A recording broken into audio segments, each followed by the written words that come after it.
It's another day, and it means it's another pod talking about injuries. I don't know if I can do this anymore, but I'm going to try. I'm going to try for you. Miles Bridges goes down for a while. Are the Hornets taking too many threes? We'll give you a preview against the Pacers. All that today on Locked On Hornets.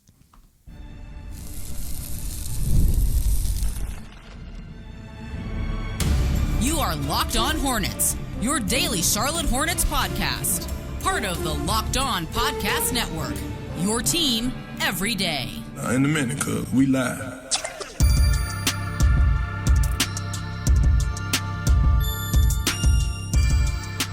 It's Locked On Hornets, part of the Locked On Podcast Network. It's your team every day. Thanks for making us your first listen. We're free. We're available anywhere you get your pods, and that includes YouTube. There's Doug Branson. You can find him on his Substack. Everyhornetsboxscore.com. His Twitter handle, Doug Branson LOH. His subtext is on his Substack. And you can find him on Locked On NBA.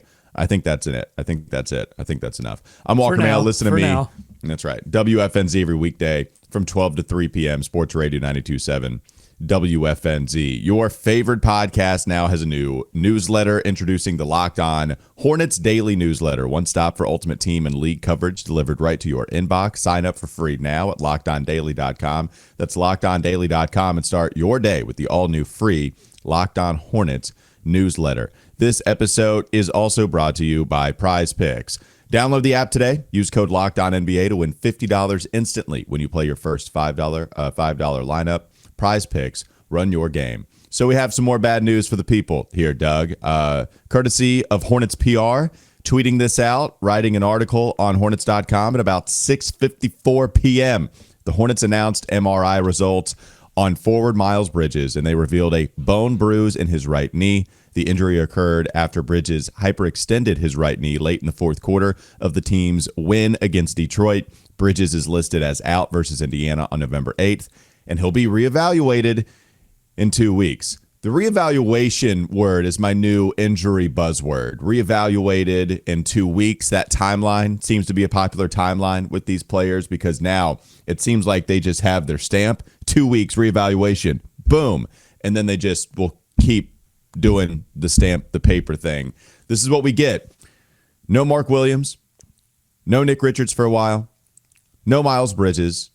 That's where we are now. We have been without Josh Green at times, Brandon Miller for about a week's worth of time. LaMelo had the ankle soreness, which we didn't get to yesterday, by the way.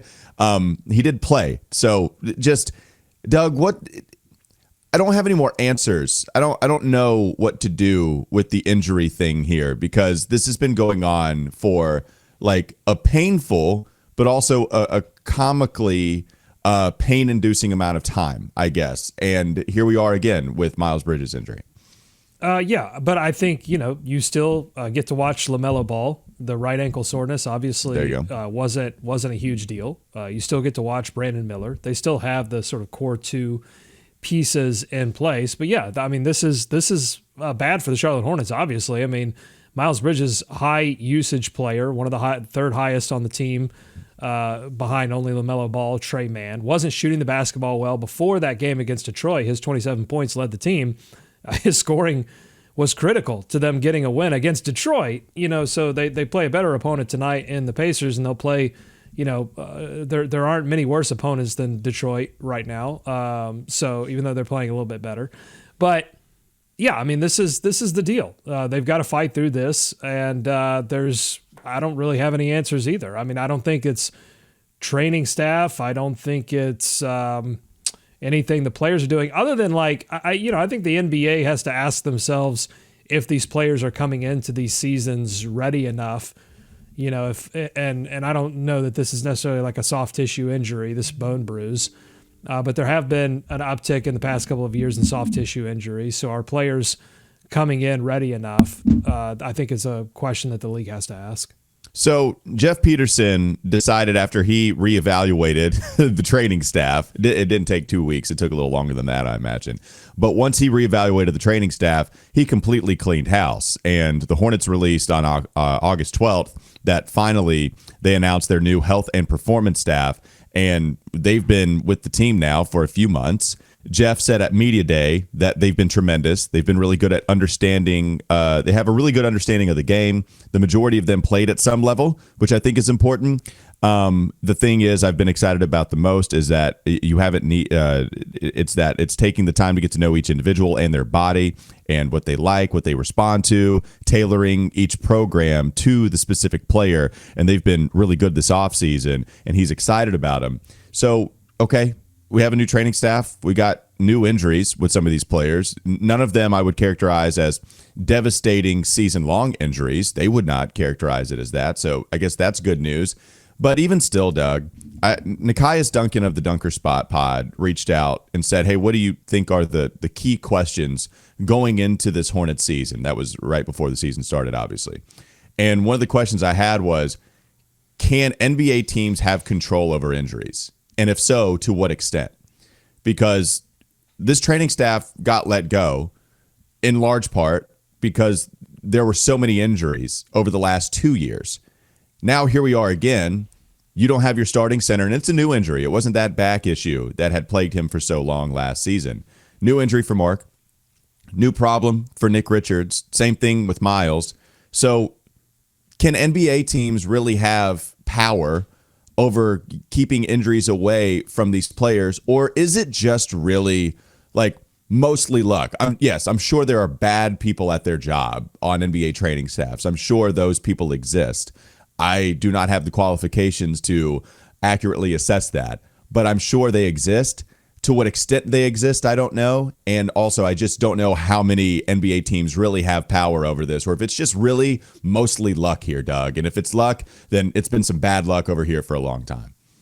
Yeah, I mean, with the injuries that you have to the knee of Bridges, the rib cartilage issue with Nick Richards, I mean, there's nothing that a training staff can do to prevent some of the freak stuff that's happening. I mean, abstinence is the only answer. Like, not playing basketball is the only answer to those issues. And of course, so what, like, the training staff to me is about getting these players healthy enough to play at their, best level as quickly as possible. And so we've seen Brandon Miller get back from his injury. LaMelo Ball with the right ankle soreness, they were able to get him to play. Like, I think that's what the training staff's responsibility is. Can we get these guys to play? Can we take care of them long term? But also, like, we got to get them to the point where they can get out there and play, because playing basketball is hard on the body. It's hard on every part of your body. And so, like, this is just kind of the name of the game. They're not going to feel 100% every night. So how do you get them in the best possible position? And I don't think you can look at anything that the Hornets did in terms of the additions that they made to the training staff, the way they focused on particular areas of their training staff and, like, divided up some of the responsibilities. They've hired lots of doctors, lots of people with sports medicine experience. Some in those training staff have played basketball. Yeah. Like, I mean, there are things that they've done that I mean, it's hard to argue with. And you're right. I think it is just a series of bad luck. And also, when you're a team that's not stocked with all NBA superstar talent, you're going to feel a Miles Bridges injury in a particular way that maybe, a Boston is not going to feel certain injuries. Or not, like when Al Horford has to step out for a few games, they don't feel that as much because they've got Jason Tatum, Jaylen Brown, Drew Holiday, on and on and on. So yeah, I mean, it's going to be difficult. And that's true, right? Just for the individual ones, I think any team would suffer their first and second string center being out, along with their starting power forward / small forward. Any team is going to feel that. I guess my last point on this is what's really hard to evaluate, I guess, from a training staff standpoint, would also be that they're not giving us an initial timeline. So maybe we could say, okay, they're supposed to come back within this time frame, and they're not. There's a setback. Maybe that's how we could evaluate the training staff, but we're not getting that timeline. It's a reevaluation in 2 weeks, and this is where the lack of clarity comes in even still, to which, again, I understand why the Hornets are doing it. If they don't come back after that initial timeline, well, then now we're really panicking about these players. But since we're in limbo with when they're supposed to come back, like Mark Williams, for instance, we don't know exactly how much we should be panicking. It's not stopping some people because they can make up their own reasons for doing so. But if you give a timeline and then they don't come back after that, now you've given them a real reason to panic about that said player. And that makes me upset because I was promised there would be no math. Now all of a sudden I've got to like count days. You know what the Hornets are going to force us to do? Right over here, where if you're watching on YouTube, we have the logo of the Locked On Hornets. We're going to start just counting down or counting up days on injuries over here and just have a Mark Williams clock. We'll have a Nick Richards clock. We'll have a Miles Bridges clock. And we got to keep track of these things because you're right. They aren't saying, 2 to 4 weeks. They're saying, all right, we're going to reevaluate it at that time, which at least does give you some kind of clarity about how long they're going to be out initially, but it doesn't give you much clarity on the severity of the injury. Yeah, I guess if they reevaluate it in 2 weeks and then it's 2 weeks after that, it's like, okay, maybe that's the time where we start. Well, and that's what's happened with with Mark Williams. I mean, we thought that is kind of what initially it wasn't going to be bad. They're going to do it week to week, and then they did it week to week, and then they stopped doing it week to week. And that's when you get concerned. When they initially say, all right, we're going to check on it every week, and then you just stop hearing from them. It's like when someone owes you money, and you're like, all right, I'm going to check in with you a couple times, but don't worry, I'll get back to you next week. I got you. And then they do that a couple more times, then all of a sudden they just drop off the face of the earth. You ain't getting that money back, okay? I'll just tell you right now. So, I'm a little concerned there. All right, let's move on. Coming up next on the Locked On Hornets podcast. Bees everywhere! Maybe they don't have any control over the injuries. They do have control over how many threes they take per game. Are they taking too many three-pointers per game? We'll get to that in just a moment on Locked On Hornets. This episode is brought to you by Prize Picks. Prize Picks is the best place to get real money sports action. With over 10 million members and billions of dollars in award winnings, Prize Picks has made daily fantasy sports accessible to all. You just pick more or less on at least 2 players for a shot to win up to 100 times your cash. Run your game all season long on Prize Picks. So now you can not only just win up to 100 times your money on Prize Picks, but you can do so with as little as 4 correct picks. Prize Picks is the best place to get real money sports action. Join over 10 million users and sign up today. Prize Picks now offers Venmo for quick and easy deposits too, and withdrawals into your account this sports season. Also, you can sign up today and get $50 instantly when you play $5. You don't even need to win to receive the $50 bonus. It's guaranteed. Prize Picks also offers weekly promos that can lead to big payouts like Taco Tuesday each Tuesday, and Prize Picks discounts select player projections up to 25% to provide even more value for your lineups. Download the app today. Use code LOCKEDONNBA to get $50 instantly after you play your first $5 lineup. Again, download the app today. Use code LOCKEDONNBA to get $50 instantly after you play your first $5 lineup. Prize Picks, run your game. More Locked On Hornets ahead. So Charles Lee criticisms, we were asking if they were warranted just a couple of days ago after the loss that they suffered. And then here they are winning against the Detroit Pistons. 1 point, Brandon Miller tap in, really fun fourth quarter. And LaMelo took a bunch of threes in the fourth to help them come back. And he made a bunch of those threes to help them come back. But even still, we're seeing this a little bit within the Hornets Twitter community. And then, even LaMelo community, we're seeing this. Doug, do you think that Charles Lee has this squad taking too many threes this year? Well, they're certainly taking a lot more. They're second in the NBA in three-point attempt rate, but they're also, depending on what stats you look at, they're essentially somewhere in the 15th to 11th range in three-point percentage. Mm-hmm. So middle of the road to almost top 10 in three-point percentage. So they are taking a lot more. I think they are probably taking too many low-quality three-point shots. And the real question is, are they getting to the rim enough? Are they balanced enough? Because I think they aren't. I mean, that is the answer to that question. They aren't getting to the rim enough. They're not getting to the free throw line enough.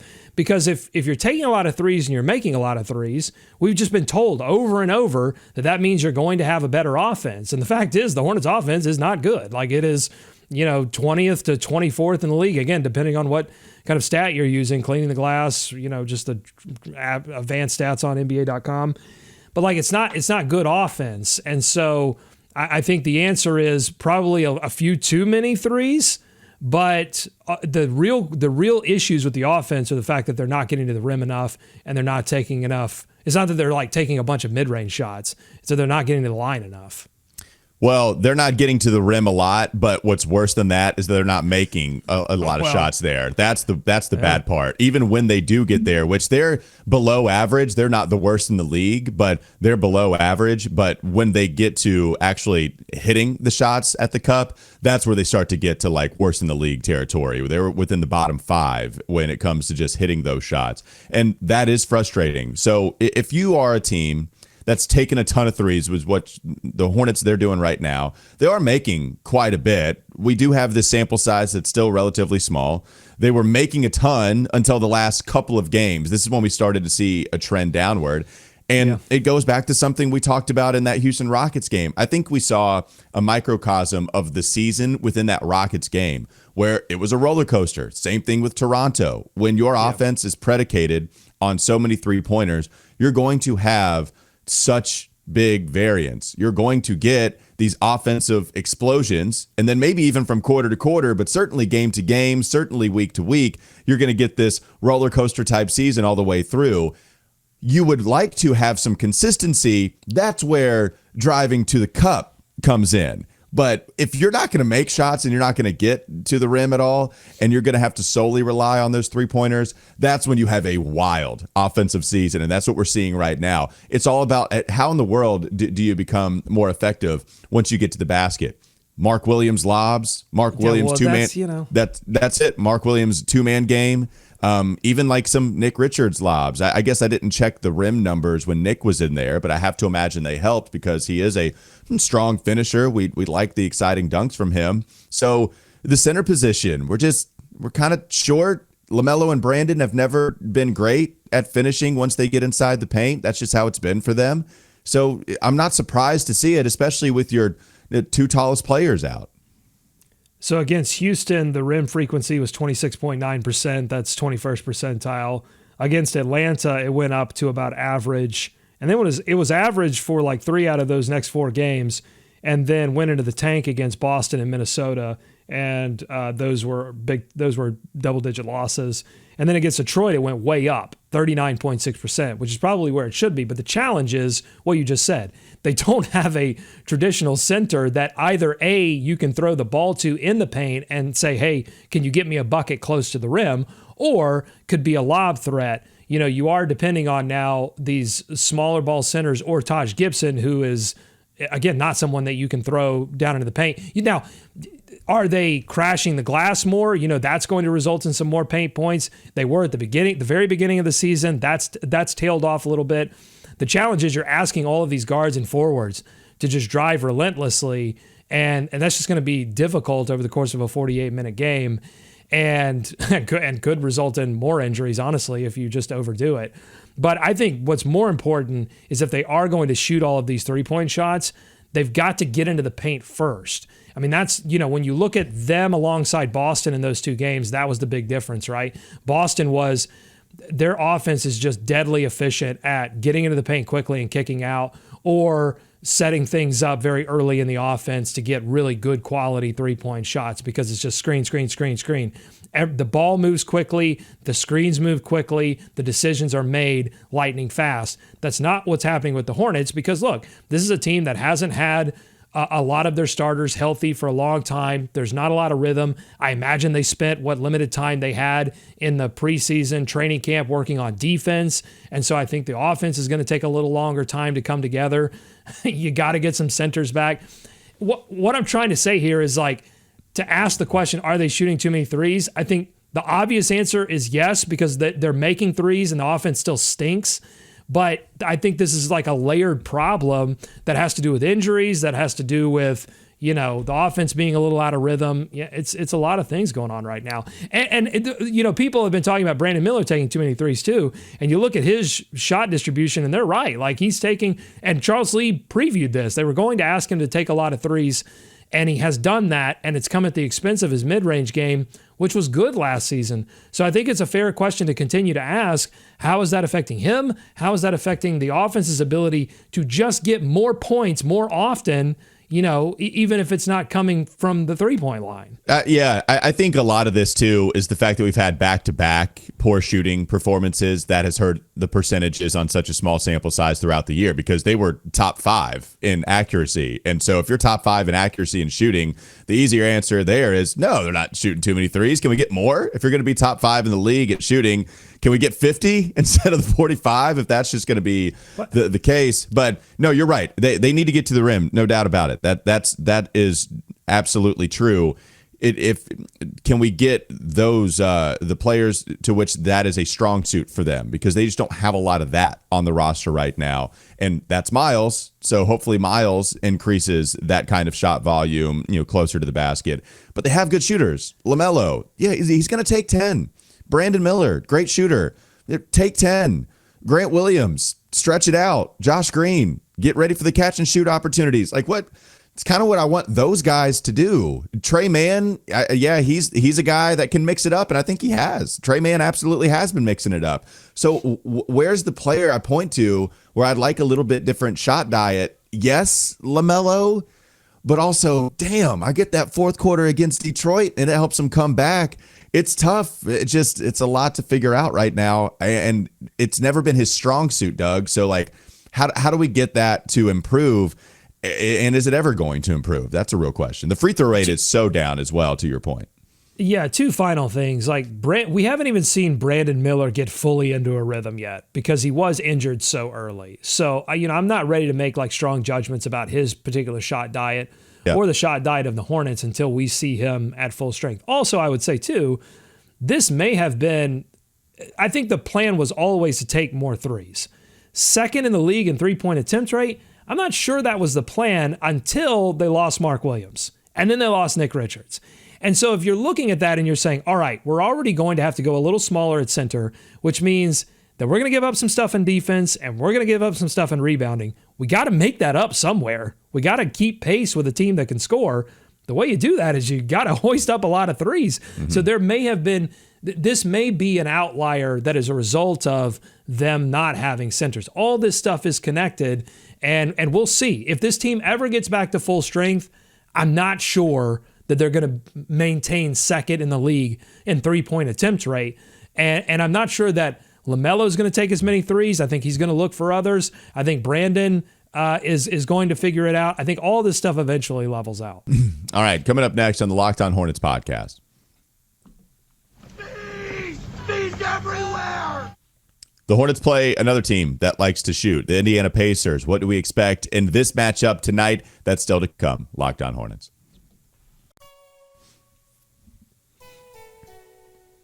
This episode is brought to you by FanDuel. Get ready to tackle the second half of the NFL action with FanDuel, America's #1 sportsbook, because right now new customers can bet $5 and then get $150 in bonus bets if you win. The FanDuel Sportsbook app gives you everything you need to place live bets on the NFL all in one place. So when you get a hunch in the middle of the game, you can check out the latest stats, view live play-by-play, and so much more on the same page where you place your bets. Just visit FanDuel.com to join today. You'll get started with $150 in bonus bets if you win your first $5 bet. That's FanDuel.com. Never waste a hunch. Make every moment more with FanDuel, an official sportsbook partner of the NFL. And guys, this episode is also brought to you by Skims. Listen up, people. I feel like at this point, you've probably tried a bunch of different boxer briefs in the game. You've tried them all, but nothing ever fits just right. I think we finally have a winner. Skims. Skims came out with their cotton 5-inch boxer brief, and it honestly puts other brands to shame. They hit right at the thigh, they stay there, and I think that's the key because they don't move around. They don't bag out. They don't give you that 5 p.m. wedgie. And if you're a boxer brief guy like myself,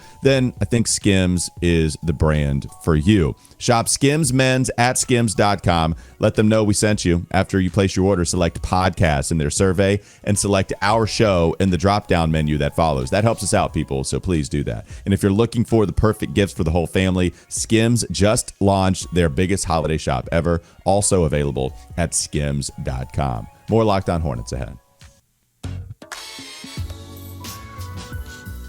A preview against the Pacers, the battle between LaMelo Ball and Tyrese Haliburton. LaMelo's been winning the production battle early on this season. It was a rough start for Tyrese. The Pacers have a monster win over the Celtics earlier this year, but the Pacers, I don't know if they've been playing like they did when they made the Eastern Conference Finals just a season ago. What are some of your thoughts heading into this matchup, Doug? They're also dealing with some injuries. Isaiah Jackson is out. TJ McConnell, questionable. The guy tortures the Hornets. Nembhard is probable. Aaron Nesmith out. And James Wiseman out. So there's some bigs out too. So it might be a little bit more of an even matchup for the Hornets. But yeah, I mean, they've been playing a little bit better. They started the year terribly. I think it was 1-3 before they got that OT win against Boston, and that sort of got them on track. Yeah. It'll be fun to see Tyrese Haliburton versus LaMelo Ball. Was it because these injuries, it clouds my recollection of what happened. But the last time that we saw these two match up, was that the time that LaMelo got the steal on Haliburton, the closing steal to win the game? It was indeed very early on. It would have been like November of last year too. And then I don't even know how many more games LaMelo played after that. I might be wrong, but when LaMelo was off to such a slow start, I feel like that Pacer game got him out of the funk to where then he was playing really well. I could be wrong about that, but I just remember the defensive play, and that was a lot of fun to see, especially with him having some criticisms on his defense, and then he wins it. He steals the ball from an All-NBA eventually caliber player, so that was a really fun game last year. Who's playing really well for the Pacers right now? It's your guy, Ben Mathurin, who was spending some time on the bench for unknown reasons. I thought they should have been starting that guy a long time ago. Well, he was injured last year, and then it's almost like kind of boarding a moving train. And so I think that's what happened last season, but he's always been interesting. Yeah, and now over the last 3 games, he's averaging 18 and 8. I mean, he is an absolute problem, and the Hornets could definitely use Miles Bridges in this game. That's a question to ask that I'm not sure we asked because we got so despondent about the injuries, but what exactly do you think Charles Lee is going to do here? Because he's got a couple options, right? He could ask Cody Martin, Seth Curry, who else we got? I mean, Trey Mann might play a few more minutes. He could ask the guys essentially that have been playing more minutes because of injuries. They could ask them to play a little bit more, or he could jump in and ask Nick Smith Jr. to fill in some guard time. Where Cody Martin and might have to shift down a little bit. So, there's what one do you name think he's going to do there? Well, there's one name we didn't bring up. Are we just going to unleash the Tijon? Well, yeah. Tijon just rolling in there and mixing unleash the Tigre. I'm ready for Tijon. He's been playing. I can pull up his game log in just a moment, but Tijon Salon has absolutely been getting more minutes. And at the beginning of this year, we didn't know exactly when he would get into the lineup. He opened up with some DNP CDs, and he has been mixing it up at 16 minutes per game. Do we see 20 minutes from him? Yeah, I got the game log up now. He posted 22 against Minnesota. Garbage 12 time against Detroit. Bunch of garbage time against Minnesota. Not so much garbage time against Boston, though. I mean, there was some at the very end in that first matchup, but even still, yeah, I mean, he suited up against Miami, Toronto. He's really been around that 15 to 20-minute range. So do you just stay north in that range of Tijon with Miles being out? It helps you with some size. It helps you with, like, the concept of shooting. If you wanted to still get some shots up, Tijon is going to do that. You also don't know defensively where to try to help you out if you believe in Miles. So, like, Tijon, I think he'll probably be the guy, Doug, just because Charles Lee has been playing him even when Miles was available. That, or he'll lean more on Taj Gibson because you've got to do something about Miles Turner in this game.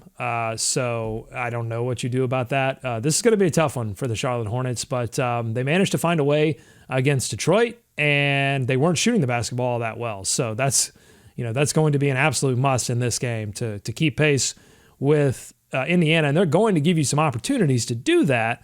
So, can LaMelo knock down shots before the fourth quarter? I think we need to see a strong, particularly without Miles Bridges in this game, we're going to have to see a strong performance from LaMelo scoring the basketball sometime in the first half, particularly when he comes on with the bench. Because, I mean, if you just sort of look at how this team is performing right now relative to where the rotations are sitting, it's like the starters come in and they generally play well. The starting lineup, whether it's Tijon or Grant, or not Tijon, whether it's Taj or Grant at center, the starting lineup has been solid. Now, does that change with Miles? Maybe. But it's when they break that lineup in the middle of the first through like the middle of the second that they just get absolutely housed. So, I think that's going to be really where this game turns. I don't think it's going to turn so much in the fourth quarter. I think it will turn at the beginning of the game. Can they provide enough defensive intensity to hold back Indiana's offense, enough time to give them to shoot the basketball well enough to win this game? You know what you can't do? You can't do what Orlando did, which is allow Indiana's bench to go 18 of 20 from the field. Yeah. That's right. Obi Toppin was 2 of 3. Jarris Walker, 7 of 7. TJ McConnell, 7 of 7. Ben Shepherd, 2 of 3. They were 18 of 20. They missed 2 shots coming off of the bench. That's something that can't happen if you're the Hornets.